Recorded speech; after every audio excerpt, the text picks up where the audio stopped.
इस वीडियो में हम लोग जानेंगे 1857 के विद्रोह के प्रारंभ के बारे में। चलिए थोड़ा पीछे चर्चा कर लेते हैं। पिछले वीडियो में हम लोग चर्चा किए थे विद्रोह के कारण के बारे में। कारण में हम लोग बारी बारी से चर्चा किए थे। आर्थिक कारण क्या था विद्रोह का, सामाजिक कारण क्या था, राजनीतिक कारण क्या था, सैन्य कारण क्या था और तत्कालिक कारण क्या था। इसमें हम विस्तार से चर्चा किए हैं। जिसको दिक्कत है वो जाकर के पिछले वीडियो देख सकते हैं। अब चर्चा करेंगे इस वीडियो में 1857 के विद्रोह के प्रारंभ के बारे में। तो इस विद्रोह का जो प्रारंभ होता है वह 29 मार्च 1857 ईस्वी को प्रारंभ होता है। प्रारंभ कैसे होता है? तो बंगाल में एक सैन्य छावनी था उस टाइम पे, बैरकपुर।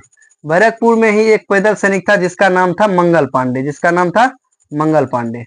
मंगल पांडे ब्राह्मण जाति से बिलोंग्स करते थे उस टाइम पे, और यह पैदल सैनिक में शामिल थे अंग्रेजों के। उस टाइम पे नए प्रकार का, जैसे कि कारण में भी हम चर्चा किए थे कि उस टाइम पे नए प्रकार का बंदूक लाया गया था जिसके कारतूस में गाय और सुअर के चर्बी का लेप लगाया जाता था, जिससे वह जल्दी जंग उसमें न पकड़े। तो गाय तो हिंदू धर्म में बहुत ही, गाय का मांस को मतलब जो है गाय को मां माना जाता है। तो जिस वजह से हिंदू धर्म में गाय के मांस को खाना तो किसी भी हिंदू के लिए भी अभी भी मतलब बहुत ज्यादा दिक्कत की बात है। इस वजह से मंगल पांडे को जब पता चला तो इन्होंने अपने ही मतलब दो अधिकारी था, एक जनरल बाग और एक जनरल ह्यूसन, दोनों को गोली मार दिया और यह मतलब जो है अंग्रेजों के खिलाफ विद्रोह कर दिया। 29 मार्च 1857 ईस्वी को यह विद्रोह किया। मात्र लगभग 10 दिन के अंतराल में ही 8 अप्रैल 1857 ईस्वी को मंगल पांडे को यूपी के बलिया में यानी गाजीपुर के आसपास इसको फांसी दे दिया जाता है। और फिलहाल के लिए अब यह विद्रोह दब गया। लेकिन यह विद्रोह जो है यह मतलब बारूद के ढेर में लगभग तीली लगा चुका था। इस वजह से मतलब पूरा ब्लास्ट होने वाला था, तब जाकर के ब्लास्ट यह हुआ। समझिए इसको। 10 मई 1857 ईस्वी को मेरठ में सैन्य लोग जो अपने ही अधिकारी को पूरा मार और के गोली वोली मार के और जितना भी हथियार था सारा हथियार लूट लिया। सारा हथियार लूट करके और रातों रात ये सैनिक पहुंच गए दिल्ली। दिल्ली रातों रात जमुना नदी पार करके ये सारे सैनिक पहुंच गए दिल्ली। और दिल्ली में जो मतलब उस टाइम पे तत्कालिक मुगल बादशाह बहादुर शाह जफर, या उसको बहादुर शाह द्वितीय बोलिए, तो बहादुर शाह द्वितीय के पास ये लोग गए 10 मई को रात में ये लोग दिल्ली में बहादुर शाह जफर को ये लोग अपना नेता घोषित करने के लिए बोला। हालांकि शुरुआत में तो बहादुर शाह जफर थोड़ा मतलब अचकचाए, क्योंकि वह भी पेंशनधारी था, उसको भी पेंशन फिक्स था, अंग्रेज के पेंशन पे जीता था बेचारा। दूसरा कारण यह भी था कि वह बूढ़ा हो गया था। लेकिन ये सैनिक लोग इतने बहादुर शाह की जय हो, बहादुर शाह की जय हो किए, जिस वजह से उसको भी मतलब एक तरह से जोश जग गया कि चलिए हम भी मतलब अंग्रेजों के खिलाफ लड़ेंगे, दोबारा मौका है हमारे पास। वह भी मतलब जो है नेतृत्व के लिए तैयार हो गया। तो 11 मई थोड़ा अच्छा से लिख देते हैं। 11 मई को बहादुर शाह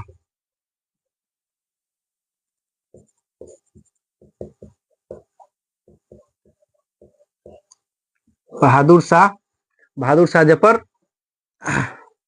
सैनिकों के नेतृत्व करने के लिए आगे आ गया। और इसी के साथ लगभग पूरे भारत में इस विद्रोह का मतलब धीरे धीरे होना प्रारंभ हो गया। अब चलिए हम इसको मिटा करके लिख देते हैं विद्रोह कहाँ कहाँ पे कौन सा मतलब नेता था और कैसे कैसे उसको दबाया गया। तो चलिए अब लिखते हैं। अब हम लोग देखते हैं कि कौन से स्थान पर कौन से विद्रोही नेता थे और इसको दमन करने वाले अंग्रेजी अधिकारी कौन थे। तो चलिए सबसे पहला शुरुआत करते हैं दिल्ली से। तो जैसा कि अपना लोग अभी तो तुरंत चर्चा किए हैं कि दिल्ली से जो है सभी सैनिक जाकर के दिल्ली में मेरठ से और बहादुर शाह जफर को अपना नेता घोषित कर दिया। तो दिल्ली से कौन हो गया? बहादुर शाह जफर। इसको जो दमन करने वाला अधिकारी था उसका नाम था हडसन और निकलसन। ये दोनों अधिकारी थे जिन्होंने विद्रोह को अंततः जाकर के दमन कर दिया दिल्ली में। उसके बाद जब आगे बढ़ेंगे यूपी की तरफ तो इधर मिलेगा लखनऊ। तो लखनऊ में जो विद्रोही नेता थे वो बेगम हजरत महल थी। और इसको जो दमन किया वह निकलसन के द्वारा दमन किया गया, अंग्रेजी अधिकारी के द्वारा। उसके बाद जब आगे चर्चा करेंगे तो कानपुर में नाना साहब। तो कानपुर में नाना साहब को और तात्या टोपे को भी मतलब इन लोगों ने लास्ट में हरा दिया। नाना साहब हालांकि नेपाल भाग गए थे लास्ट टाइम पे, और इस विद्रोह का जो दमन कर रहा था वह कैंपबेल था। उसके आगे जब बढ़ेंगे तो आएगा झांसी। झांसी में जो विद्रोहियों का मतलब नेता था एक टाइप से, वहां जो विद्रोह किया था वह लक्ष्मीबाई थी। झांसी की मतलब रानी थी लक्ष्मीबाई और उसका साथ दिया था तात्या टोपे। तो तात्या टोपे और लक्ष्मीबाई झांसी और ग्वालियर दोनों जगह से विद्रोह की थी, और दोनों जगह से सेम मतलब अधिकारी था ह्यूरोज। ह्यूरोज सेम, जो ह्यूसन अलग था। ह्यूसन जो था वह मतलब उसको मारा गया था मंगल पांडे के द्वारा, उसी को मार करके ह्यूसन और बाघ को मार करके विद्रोह प्रारंभ हुआ था। ये ह्यूरोज है। तो झांसी और ग्वालियर से रानी लक्ष्मीबाई और तात्या टोपे विद्रोह किया था, और इसको जो दमन करने वाले अधिकारी थे वह ह्यूरोज था। उसके जब आगे बढ़ेंगे तो प्रयागराज, यूपी का फिर प्रयागराज आ गया। प्रयागराज में लियाकत अली खां विद्रोह का मतलब नेता था। लियाकत अली खां, इसको जो दमन करने वाला था वह जनरल नील था। उसके बाद जब हम बात करेंगे बनारस का, तो बनारस में भी सेम लियाकत अली खां और नील। उसके बाद जब अपना बिहार का बात करेंगे तो बिहार में बाबू वीर कुंवर सिंह और अमर सिंह के द्वारा लड़ा गया था, और इसको जो दमन करने वाला नेता था वह जनरल टेलर था। वीर कुंवर सिंह बहुत ही बहादुरी से लड़े थे उस टाइम पे। लगभग जिस टाइम पे यह विद्रोह हुआ था उसका उम्र लगभग 80 ईयर के आसपास था। 80 साल की उम्र में ये अंग्रेजों से लोहा लिए और बहुत ही बहादुरी से अंग्रेजों का सामना किए, लेकिन अंततः जाकर के विद्रोह का दमन अंग्रेज लोग के द्वारा कर दिया गया। और अगर बात करें हम अगर झांसी की रानी के बारे में, तो झांसी की रानी के बारे में अगर हम बात करें तो झांसी की रानी बहुत ही बहादुरी से लड़ी थी।